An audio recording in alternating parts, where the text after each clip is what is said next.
ഇന്ന് പ്രഖ്യാപിക്കാനിരിക്കുന്ന കേന്ദ്ര ബജറ്റിൽ കേരളം വലിയ പ്രതീക്ഷയോടെയാണ് കാത്തിരിക്കുന്നത്. 24,000 കോടിയുടെ പ്രത്യേക പാക്കേജാണ് സംസ്ഥാനത്തിന്റെ മുഖ്യ ആവശ്യം. ആകെ 14 ആവശ്യങ്ങളാണ് കേരളം മുന്നോട്ട് വെച്ചിട്ടുള്ളത്. വിഷ്ണു കരുണാകരനുണ്ട് വാർത്തയുടെ കൂടുതൽ വിശദാംശങ്ങളുമായി. വിഷ്ണു, എന്തൊക്കെയാണ് ആ 14 ആവശ്യങ്ങൾ? 24,000 കോടിയുടെ പ്രത്യേക പാക്കേജാണ് സംസ്ഥാനത്തിന്റെ മുഖ്യ ആവശ്യമായിട്ട് പറഞ്ഞിരിക്കുന്നത്. വയനാടിനെ അടക്കം പരിഗണിക്കാനുള്ള സാധ്യതയുണ്ടോ? കൂടുതൽ വിവരങ്ങൾ എങ്ങനെയാണ്? അതിര പ്രധാനമായും 24,000 കോടിയുടെ പാക്കേജ് അനുവദിക്കണമെന്നുള്ളൊരു ആവശ്യമാണ് സംസ്ഥാന സർക്കാരിന്റെ ഭാഗത്തുനിന്നുണ്ടായിരിക്കുന്നത്. സംസ്ഥാന സർക്കാർ നിരവധി തവണ പറയുന്നത് കേന്ദ്ര സർക്കാർ അനുകൂലമായ നിലപാടുകൾ സർക്കാരിന് എടുക്കുന്നില്ല എന്നാണ്. അതായത് കേരളത്തിന് വേണ്ട രീതിയിലുള്ള പിന്തുണ നൽകുന്നില്ല, പകരം കേരളത്തെ മാറ്റി നിർത്തുകയാണ് ചെയ്യുന്നത്, അവഗണിക്കുകയാണ്, കേന്ദ്ര അവഗണനയാണ് തുടരുന്നതെന്ന് അടക്കമുള്ള കാര്യങ്ങൾ പറയുന്നുണ്ട്. ഈ ഒരു ഘട്ടത്തിൽ 14 ആവശ്യങ്ങളാണ് കേന്ദ്രത്തോട് സംസ്ഥാനം ആവശ്യപ്പെട്ടിട്ടുള്ളത്. ധനമന്ത്രി എൻ ബാലഗോപാൽ കൃത്യമായി കാര്യങ്ങൾ ചൂണ്ടിക്കാട്ടി ആവശ്യം ഉന്നയിച്ചിട്ടുണ്ടായിരുന്നു. അതിനെ തുടർന്ന് നോക്കുകയാണെങ്കിൽ GST നഷ്ടപരിഹാരം നിലനിർത്തൽ വേണമെന്നുള്ള ആവശ്യമുണ്ട്. കേന്ദ്ര വിഹിതത്തിലെ കുറവ് തുടങ്ങിയ കേന്ദ്ര നയങ്ങൾ കാരണം സംസ്ഥാനം നേരിടുന്ന സാമ്പത്തിക ഞെരുക്കം പരിഹരിക്കാനായി 24,000 കോടി രൂപയുടെ പാക്കേജ് അനുവദിക്കണമെന്നുള്ള ആവശ്യമാണ് ഇപ്പോൾ മുന്നോട്ട് വയ്ക്കുന്നത്.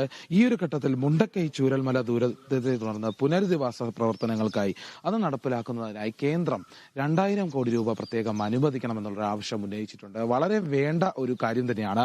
അതായത് മുണ്ടക്കയിൽ ചൂരൽമല ദുരന്തവുമായി ബന്ധപ്പെട്ട് ഇതിന് ഒരു വേണ്ട പിന്തുണ കേന്ദ്രത്തിൽ നിന്ന് ലഭിക്കുന്നില്ല എന്നുള്ളൊരു പ്രതികരണമാണ് കേരള സർക്കാരിന്റെ ഭാഗത്തുനിന്നുണ്ടായിട്ടുള്ളത്. പിരിക്കുന്ന തുകയുടെ കണക്ക് നോക്കിയാലും കേരള സർക്കാരിന്റെ ഭാഗത്തു നിന്നാണ് കൂടുതലുള്ളത്. അതുകൊണ്ട് തന്നെ പുനരധിവാസം സാധ്യമാക്കാനായി കേന്ദ്രത്തിന്റെ പിന്തുണ വളരെ ആവശ്യമാണെന്നും 2,000 കോടി രൂപ അനുവദിക്കണമെന്നാണ് ഈ ബജറ്റിൽ ആവശ്യപ്പെട്ടിട്ടുള്ളത്. അതോടൊപ്പം വിഴിഞ്ഞം തുറമുഖത്തിന്റെ വികസന പദ്ധതിക്കായി 5,000 കോടി രൂപ ആവശ്യപ്പെട്ടിട്ടുണ്ട്. ഈ പാക്കേജിനായി അനുമതി വേണം എന്നുള്ളൊരു ആവശ്യം ഉന്നയിച്ചിട്ടുണ്ട് സംസ്ഥാനം. വളരെ അത്യാവശ്യമുള്ളൊരു കാര്യം തന്നെയാണ്. കേരളത്തിന്റെ വികസനത്തിന്റെ ഏറ്റവും വലിയ പ്രാധാന്യം അർഹിക്കുന്ന കാര്യങ്ങളിൽ ഒന്നാണ് വിഴിഞ്ഞം തുറമുഖം. അതുകൊണ്ട് 5,000 കോടി രൂപ അതിനു കൂടി പാക്കേജ് അനുവദിക്കണമെന്നുള്ള ആവശ്യം മുന്നോട്ട് വച്ചിട്ടുണ്ട്. കേരളത്തിന്റെ കടമെടുപ്പ് പരിധി പ്രത്യേകിച്ച് 3% ഇപ്പോൾ. അതിനെ 3.5% കടമെടുപ്പ് ഉയർത്തണമെന്നുള്ള ആവശ്യം ഉന്നയിക്കുന്നുണ്ട്. കടമെടുപ്പ് പരിധി ഒരല്പം കൂടി ഉയർത്തി സംസ്ഥാന സർക്കാരിനെ പ്രതിസന്ധിയിൽ നിന്ന് കരകയറ്റാനുള്ള പിന്തുണ കേന്ദ്രം നൽകണം എന്നുള്ള ആവശ്യം ധനമന്ത്രി എൻ ബാലഗോപാൽ മുന്നോട്ട് വച്ചിട്ടുണ്ട്. പ്രവാസികൾക്കും മടങ്ങിയെത്തുന്ന പ്രവാസികൾക്കുമായി 3,940 കോടി രൂപയാണ് അവർക്ക് വേണ്ട രീതിയിലുള്ള പ്രവർത്തനവും അതുമായി ബന്ധപ്പെട്ട് കേരളം ഉണ്ടാക്കുന്ന പദ്ധതിക്ക് പിന്തുണയായി കേന്ദ്രം നൽകാൻ ആവശ്യപ്പെട്ടിരിക്കുന്നത്. 3,940 കോടി രൂപ അതിന് പാക്കേജ് അനുവദിക്കണമെന്നുള്ള ആവശ്യമുണ്ട്. പ്രവാസികൾക്ക് ഏറ്റവും കൂടുതൽ പിന്തുണ നൽകുന്ന സംസ്ഥാനമായി നിലനിൽക്കാൻ കേരളത്തിന് ഇത് വളരെ അനിവാര്യമാണെന്നും ചൂണ്ടിക്കാട്ടുന്നുണ്ട്. അടുത്തതായി 15 വർഷം പഴക്കമുള്ള വാഹനങ്ങൾക്ക് പകരം സംസ്ഥാന സർക്കാരിന് 800 കോടി രൂപ മുടക്കി പുതിയ വാഹനങ്ങൾ വാങ്ങാനുള്ള പാക്കേജ് അനുവദിക്കണമെന്നുള്ള ആവശ്യമുണ്ട്. ഇതും വളരെ പ്രാധാന്യമായി തന്നെയാണ് ചൂണ്ടിക്കാട്ടുന്നത്. ഏഴാമതായി വരുന്നത് കാലാവസ്ഥാ വ്യതിയാനം കാരണമുള്ള ദുരന്തങ്ങൾ നേരിടാനായി 4,500 കോടി രൂപ അനുവദിക്കുക. തീരദേശ കടലാക്രമണവുമൊക്കെ തീരശോഷണവുമൊക്കെ നേരിടാനായി 2,329 കോടി രൂപ അനുവദിക്കണമെന്നുള്ളൊരു ആവശ്യമുണ്ട്. തിരുവനന്തപുരം RCCക്കായി വികസനത്തിനായി 1,293 കോടി രൂപയാണ് മുന്നോട്ട് വച്ചിരിക്കുന്നത്. ഇതൊക്കെ സംസ്ഥാനത്തിന് വളരെ വേണ്ട കാര്യങ്ങളാണെന്ന് ചൂണ്ടിക്കാട്ടി തന്നെയാണ്. അതിന് അടുത്ത പ്രാധാന്യമുള്ളത് മനുഷ്യ വന്യജീവി സംഘർഷം നേരിടുന്നതിനായി 1,000 കോടി രൂപയുടെ പാക്കേജ് അനുവദിക്കണമെന്നുള്ള ആവശ്യമുണ്ട്. സംസ്ഥാനത്ത് ഈയിടെ വളരെ വർദ്ധിച്ചു വരുന്ന രൂക്ഷമായി ഉയരുന്ന ഒരു പ്രതിസന്ധി തന്നെയാണ് ഈ മനുഷ്യ വന്യജീവി സംഘർഷം. പലയിടങ്ങളിലും വന്യമൃഗങ്ങളുടെ ആക്രമണത്താൽ നിരവധി പേർ കൊല്ലപ്പെടുന്നുണ്ട്, കൃഷിനാശം അനുഭവിക്കുന്നുണ്ട്. അങ്ങനെ നിരവധി പ്രശ്നങ്ങളാണ് സംസ്ഥാനത്തിൽ നേരിടുന്നത്. ഇതിനെല്ലാം വേണ്ടി 1,000 കോടി രൂപ നൽകണമെന്ന്, അതായത് കേന്ദ്ര സർക്കാർ അനുവദിക്കണം എന്നുള്ള ആവശ്യം, കേന്ദ്രത്തിന്റെ പിന്തുണ ഇതിലും ലഭിക്കുന്നില്ല എന്നുള്ളൊരു ആരോപണം നേരത്തെ ഉയർന്നു വന്നിരുന്നു. സംസ്ഥാനം സ്വമേധയെ തന്നെയാണ് കാര്യങ്ങൾ ചെയ്തു വരുന്നത്. കേരളത്തിന് വേണ്ട പിന്തുണ ഈ വനം വന്യജീവി മനുഷ്യ സംഘർഷവുമായി ബന്ധപ്പെട്ട് ഒരിക്കലും ഉണ്ടാകുന്നില്ല എന്ന് പറയുന്നുണ്ട്. അവിടെയും 1,000 കോടി രൂപയുടെ പാക്കേജ് ആവശ്യപ്പെട്ടിട്ടുണ്ട്. റബ്ബറിന് മിനിമം വില ഉറപ്പാക്കുന്നതിനായി 1,000 കോടിയാണ് കേരളം സാധാരണഗതിയിൽ എല്ലാ ബജറ്റിലും പ്രധാനമായി ആവശ്യപ്പെടുന്ന കാര്യങ്ങളിൽ ഒന്നാണ്. റബ്ബറിന്റെ വിലയുമായി ബന്ധപ്പെട്ട് 1,000 കോടി രൂപയുടെ ഒരു പിന്തുണ ആവശ്യപ്പെട്ടിട്ടുണ്ട്. നെല്ല് സംഭരണത്തിനായി 2,000 കോടിയും കർഷകർക്കായി, നെല്ല് കർഷകർക്കായിട്ടും അതോടൊപ്പം റബ്ബർ കർഷകർക്കായിട്ടും വേണ്ട രീതിയിലുള്ള പിന്തുണ നൽകാനായി, അതായത് പാക്കേജുകൾ അനുവദിക്കണമെന്നും ബജറ്റിൽ അത് പ്രത്യേകം ഉൾപ്പെടുത്തണമെന്നും കേരളത്തിന് വളരെ ആവശ്യമായിട്ടുള്ള കാര്യമാണ് എന്ന് പറയുന്നുണ്ട്. ഉന്നത വിദ്യാഭ്യാസ മേഖല ശക്തിപ്പെടുത്താനായി 2,117 കോടി രൂപയും ആവശ്യപ്പെട്ടിട്ടുണ്ട്. ഇതിനടുത്ത് കൂടുതൽ പ്രാധാന്യമുള്ള മറ്റൊരു കാര്യം റെയിൽവേയുമായി ബന്ധപ്പെട്ടാണ്. വലിയ പ്രതീക്ഷയോടെ തന്നെയാണ് സംസ്ഥാന സർക്കാർ റെയിൽവേ ബജറ്റിൽ കാത്തിരിക്കുന്നത്. റെയിൽവേക്ക് അനുവദിക്കുമ്പോൾ സിൽവർ ലൈൻ പദ്ധതിയുമായി ബന്ധപ്പെട്ട അനുമതിയുമായി ബന്ധപ്പെട്ട കാര്യങ്ങൾ പ്രതീക്ഷിക്കുന്നുണ്ട്. റാപ്പിഡ് ട്രാൻസിറ്റ് പദ്ധതികളെ കുറിച്ച് ചോദിച്ചിട്ടുണ്ട്. ഇതൊക്കെ നടപ്പിലാക്കണം, അതിനുള്ള അനുമതിയും വേണം, അതോടൊപ്പം ഫണ്ടും അനുവദിക്കണമെന്നുള്ള ആവശ്യം മുന്നോട്ട് വെച്ചിട്ടുണ്ട്. അങ്കമാലി ശബരി മേഖല, നിലമ്പൂർ നഞ്ചൻകോട്, തലശ്ശേരി മൈസൂർ റെയിൽപാത, ഇത്രയുള്ള റെയിൽപാതകൾക്കുള്ള അനുമതി നൽകണം. സിൽവർ ലൈൻ വേണം. കൂടുതൽ പാസഞ്ചർ ട്രെയിൻ കേരളത്തിലേക്ക് എത്തുമെന്നുള്ള പ്രതീക്ഷയും കേരളം ഉറ്റുനോക്കുന്നുണ്ട്. കൂടുതൽ റെയിൽ മേഖലയ്ക്ക് കേരളത്തിൽ കൂടുതൽ പ്രതീക്ഷകൾ ഉള്ള ഒരു ഘട്ടമാണ്. കഴിഞ്ഞ വർഷവും പ്രതീക്ഷിച്ച അത്രത്തോളം ഒന്നും വന്നിട്ടില്ല എന്ന് പറയുമ്പോഴും കേരളം ഇത്തവണയും പ്രതീക്ഷയ്ക്ക് ഒട്ടും കുറവ് വരുത്തുന്നില്ല. വലിയ പ്രതീക്ഷയോടെ തന്നെയാണ് കാത്തിരിക്കുന്നത്. സംസ്ഥാന സർക്കാരിന് കേന്ദ്ര ബജറ്റിൽ പിന്തുണ ഉണ്ടാകണമെന്നുള്ളൊരു ആവശ്യം ഇവിടെ ഉന്നയിക്കുന്നുണ്ട്. ഇങ്ങനെ 14 ആവശ്യങ്ങൾ പ്രധാനമായി മുന്നോട്ട് വയ്ക്കുന്നുണ്ട്. അതോടൊപ്പം തന്നെ കേന്ദ്രത്തിന്റെ ഭാഗത്തു നിന്നും ഒരു പിന്തുണ, കേരളത്തിന് ഒരു പാക്കേജ് അനുവദിക്കുകയോ 24,000 കോടി രൂപയുടെ പ്രത്യേക പാക്കേജ് അനുവദിക്കുകയോ അല്ലെങ്കിൽ ഈ ആവശ്യങ്ങൾ പരിഗണിക്കുകയോ ചെയ്താൽ കേന്ദ്രത്തിനെതിരെയുള്ള കേരളത്തിന്റെ നിലപാട് ഒരല്പം അയയും, അല്ലെങ്കിൽ അത് ഏകദേശം മാറാനുള്ള സാധ്യതയുണ്ട്. പക്ഷേ കേന്ദ്രം എത്രത്തോളം അതിന് പിന്തുണ നൽകുമെന്നുള്ള കാര്യത്തിലാണ് ഇപ്പോൾ കണ്ടിരിക്കേണ്ടത്. ഏതായാലും ഇന്നത്തെ ബജറ്റ് അവതരണത്തിൽ കേരളത്തിന് എത്രത്തോളം മാറ്റിവെച്ചിട്ടുണ്ട്, എന്തൊക്കെയാണ് കേരളത്തിന് ഉണ്ടാകാൻ പോകുന്ന സാധ്യതകൾ, കിട്ടാൻ പോകുന്ന പ്രതീക്ഷകൾ എന്നടക്കമുള്ള കാര്യങ്ങൾ ഇനി കണ്ട് മാത്രമാണ് അറിയാൻ സാധിക്കുക. ഏതായാലും അല്പസമയം കഴിയുമ്പോൾ തന്നെ ഈ ബജറ്റ് അവതരണത്തിൽ കേരളത്തിൽ ഇതെല്ലാം കൃത്യമായി ലഭിക്കുന്നുണ്ടോ എന്നുള്ള കാര്യം കൂടി മനസ്സിലാക്കാൻ സാധിക്കും. ആതിര, വിഷ്ണു സൂചിപ്പിച്ചതുപോലെ തന്നെ കേന്ദ്രം തുടരുന്ന അവഗണന തുടരുമോ എന്നാണ് ഇനി കേരളം അടക്കം ഉറ്റുനോക്കുന്നത്. 14 ആവശ്യങ്ങളാണ്, റെയിൽവേ അടക്കമുള്ള, എയിംസ് അടക്കമുള്ള കാര്യങ്ങളാണ്. ഏറെ പ്രതീക്ഷയോടെ തന്നെയാണ് കേരളവും ഉള്ളതല്ലേ? തീർച്ചയായിട്ടും അതുതന്നെയാണ് ഈ സൂചിപ്പിച്ച ആവശ്യങ്ങളിൽ പ്രത്യേകിച്ചും പറയുന്നത്. അതായത് ധനമന്ത്രി ആവശ്യപ്പെട്ടിരിക്കുന്ന കാര്യങ്ങളെല്ലാം കേരളത്തിന് വളരെ അനിവാര്യമാണ്. എല്ലാത്തിനും വേണ്ട രീതിയിലുള്ള പാക്കേജുകൾ അനുവദിക്കുക, അതിനു വേണ്ട അനുമതിയും പിന്തുണയും നൽകുക. കേന്ദ്ര സർക്കാർ കേരളത്തെ അവഗണിക്കുന്നു എന്ന് പറയുമ്പോഴെല്ലാം ഈ ആവശ്യങ്ങളെല്ലാം മുന്നോട്ട് വയ്ക്കുന്നത് ഇനിയെങ്കിലും ഒരു അവസരം ഉണ്ടാകുമോ, കേരളത്തിന് വേണ്ട ഒരു പിന്തുണ നൽകുമോ എന്നുള്ള കാര്യത്തിലാണ്. അതുകൊണ്ട് ഈ ബജറ്റ് വളരെ പ്രാധാന്യമുള്ളതാണ്. ബജറ്റിനായി കാത്തിരിക്കുമ്പോൾ അതിൽ കൂടുതൽ സൗകര്യങ്ങൾ ഏർപ്പെടുത്തുന്ന കാര്യം, അതായത് വേണ്ട രീതിയിലുള്ള കേരള പാക്കേജുകൾ അനുവദിക്കുക, പല കാര്യങ്ങൾക്ക് അനുമതി നൽകുക, കേരളത്തിന് വേണ്ട പിന്തുണ നൽകുക എന്നടക്കമുള്ള കാര്യങ്ങളുണ്ട്. ഇത് പ്രതീക്ഷയോടെ തന്നെയാണ് സംസ്ഥാന സർക്കാർ കാത്തിരിക്കുന്നത്. ധനമന്ത്രി കഴിഞ്ഞ ദിവസങ്ങളിലെല്ലാം വ്യക്തമാക്കിയതും അത് തന്നെയാണ്. ഈ പ്രതീക്ഷയ്ക്ക് ഒരു പകുതിയിൽ കൂടുതലെങ്കിലും കാര്യങ്ങൾ നടപ്പിലാക്കിയാൽ മാത്രമാണ് സംസ്ഥാനത്തിന് ഒരു ആശ്വാസമാകുന്ന ഘട്ടത്തിലേക്ക് കാര്യങ്ങൾ കടക്കുക. ഏതായാലും അടുത്ത സംസ്ഥാന ബജറ്റ് അവതരിപ്പിക്കുമ്പോൾ അതിന് മുമ്പ് തന്നെ കേന്ദ്രത്തിന്റെ പിന്തുണ എത്രത്തോളം ഉണ്ടാകും എന്നുള്ള ഒരു കണക്ക് കൂടി അറിയേണ്ടതുണ്ട്. അതിന്റെ ഒരു വിവരങ്ങൾ കാത്തിരിക്കുകയാണ്. ഏതായാലും ഇന്ന് അക്കാര്യത്തിൽ ഒരു തീരുമാനം അറിയാൻ സാധിക്കും. കേന്ദ്രം അവഗണന തുടരുമോ അല്ലെങ്കിൽ കേരളത്തിനോടൊപ്പം നിൽക്കുമോ എന്നുള്ള കാര്യത്തിൽ ഒരു ഉറപ്പ് ഇന്ന് തന്നെ ഉണ്ടാകുമെന്നാണ് മനസ്സിലാക്കാൻ സാധിക്കുന്നത്. ആതിര. ശരി വിഷ്ണു, മലബാർ മേഖലയുടെ പ്രതീക്ഷകളുമായിട്ട് റിയാസ് KMR ചേരുന്നുണ്ട്. റിയാസ്, ഇന്ന് പ്രഖ്യാപിക്കുന്ന കേന്ദ്ര ബജറ്റിൽ കേരളം വലിയ പ്രതീക്ഷയോടെയാണ് കാത്തിരിക്കുന്നത്. മലബാർ മേഖലയിലെ ഒരു പ്രതീക്ഷ എങ്ങനെയാണ്? അതിന് ഗുഡ് മോർണിംഗ്. കേന്ദ്ര ബജറ്റ് മന്ത്രി നിർമ്മലാ സീതാരാമൻ അവതരിപ്പിക്കുമ്പോൾ അതിൽ എത്രമാത്രം പ്രതീക്ഷയോടുകൂടി മലബാർ കാത്തിരിക്കണമെന്നുള്ളതാണ് പലരും കരുതുന്നത്. കാരണം കഴിഞ്ഞ തവണകളിലൊക്കെ വലിയ പ്രതീക്ഷയോടുകൂടി കാത്തിരുന്നിട്ടും കാര്യമായതൊന്നും മലബാറിന് കിട്ടിയിരുന്നില്ല എന്നുള്ളതാണ് വസ്തുത.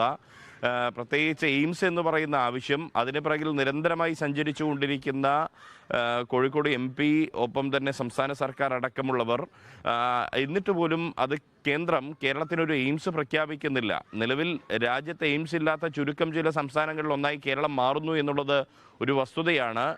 കേരളത്തിന് ആവശ്യമായ വികസന പ്രവർത്തനങ്ങൾ കേന്ദ്ര സർക്കാർ നൽകുന്നില്ലെന്നുള്ള ആക്ഷേപം പ്രതിപക്ഷവും ഭരണപക്ഷവും ഒരുപോലെ ഉയർത്തുന്ന ഒരു സാഹചര്യവുമുണ്ട്. അതിനിടെ എയിംസ് പോലുള്ള ഒരു വലിയ പദ്ധതി കേരളത്തിന് അനുവദിച്ചു കഴിഞ്ഞാൽ അത് കേരളത്തിൻ്റെ ആരോഗ്യരംഗത്തുണ്ടാക്കുന്ന വലിയ കുതിച്ചുചാട്ടമുണ്ട്. പ്രത്യേകിച്ച് എൻഡോസൾഫാൻ ബാധിതരടക്കം നിറഞ്ഞു നിൽക്കുന്ന ഒരു പ്രദേശമാണ് കേരളം എന്ന് പറയുന്നത്. കാസർഗോഡ് അടക്കമുള്ള മേഖലകളിൽ മറ്റ് രോഗങ്ങൾ, പകർച്ചവ്യാധികൾ, നിപ്പ പോലുള്ള പകർച്ചവ്യാധികളടക്കം ഇടയ്ക്കിടെ ഉണ്ടാകുന്ന ഒരു പ്രദേശം. മറ്റു പുതിയ ചില രോഗങ്ങൾ, പാരമ്പര്യ രോഗങ്ങളൊക്കെ ഉണ്ടാകുന്ന ഒരു സാഹചര്യമുണ്ട്. അപ്പോൾ തീർച്ചയായും കേരളത്തിനൊരു എയിംസ് ആവശ്യമാണ്. അതിനായി കിനാലൂരിൽ നേരത്തെ തന്നെ ഭൂമി കണ്ടെത്തി നൽകുകയും ചെയ്തിട്ടുണ്ട്.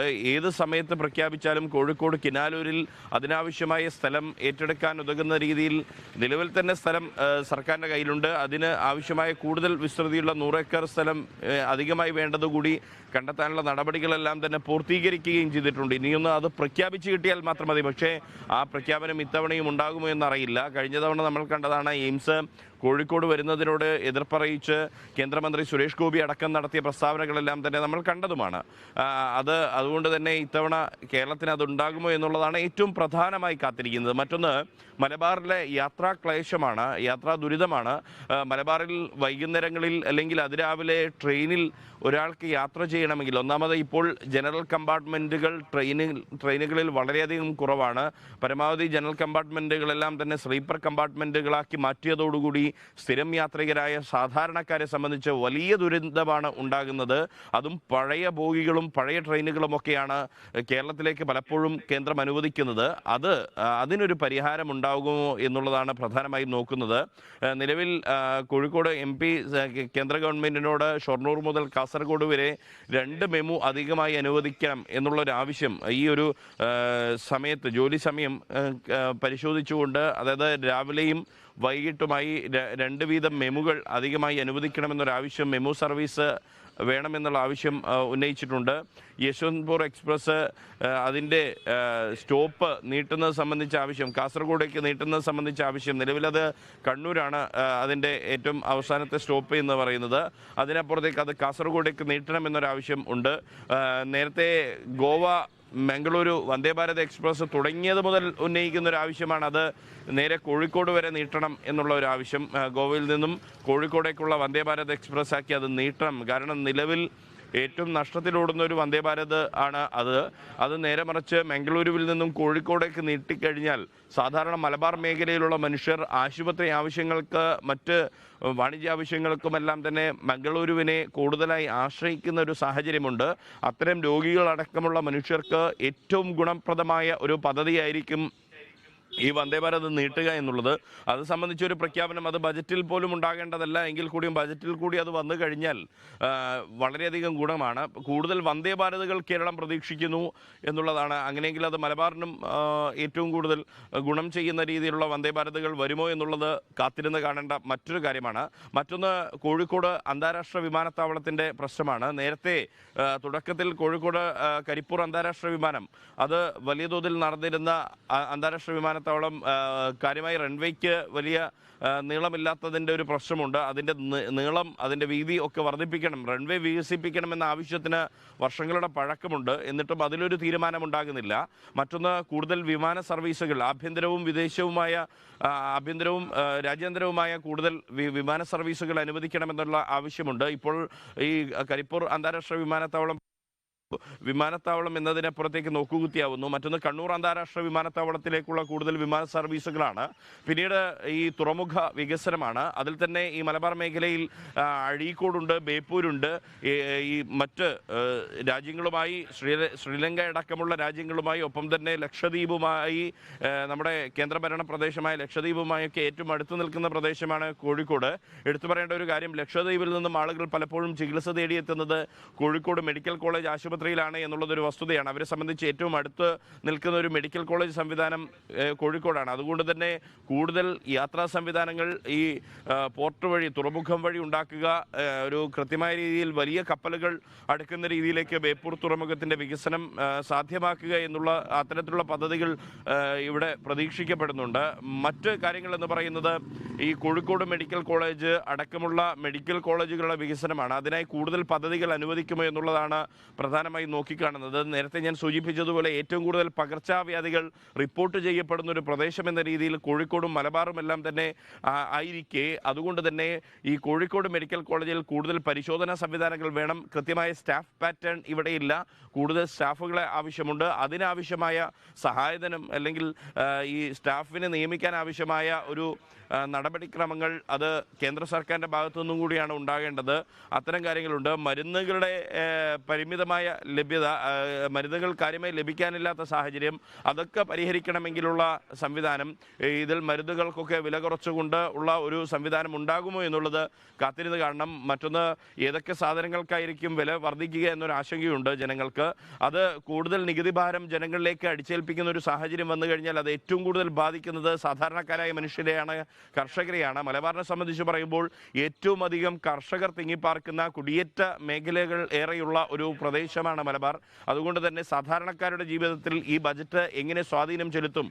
നേരത്തെ കഴിഞ്ഞ തവണ കണ്ടതുപോലെ നികുതി ഭാരം അടിച്ചേൽപ്പിക്കുന്ന ഒരു സാമ്പത്തികമായ ക്രയവിക്രയം വർദ്ധിപ്പിക്കുന്നതിന് ആവശ്യമായ ഇടപെടലായിരിക്കുമോ ധനകാര്യമന്ത്രിയുടെ ഭാഗത്തു നിന്നും ഉണ്ടാവുക? അതല്ല ജനകീയമായൊരു ബഡ്ജറ്റ് ഉണ്ടാകുമോ എന്നുള്ളതെല്ലാം തന്നെ കാത്തിരുന്ന് കാണേണ്ട കാര്യമാണ്. അതിര സൂചിപ്പിച്ചതുപോലെ തന്നെ കേന്ദ്രം തുടരുന്ന അവഗണന തുടരുമോ എന്നാണ് ഏവരും ഉറ്റുനോക്കുന്നത്. ഏറെ പ്രതീക്ഷയോടെയാണ് കേരളം അടക്കമുള്ളത്. എയിംസ് അടക്കമുള്ള കാര്യങ്ങളിലൊക്കെ വയനാടിൻ ദുരന്തവുമായിട്ടുള്ള ഇടപെടൽ ഉണ്ടാകുമോ അടക്കമുള്ള കാര്യങ്ങളാണ് കേരളം അടക്കം ഉറ്റുനോക്കുന്നത്, അല്ലേ റിയാസ്?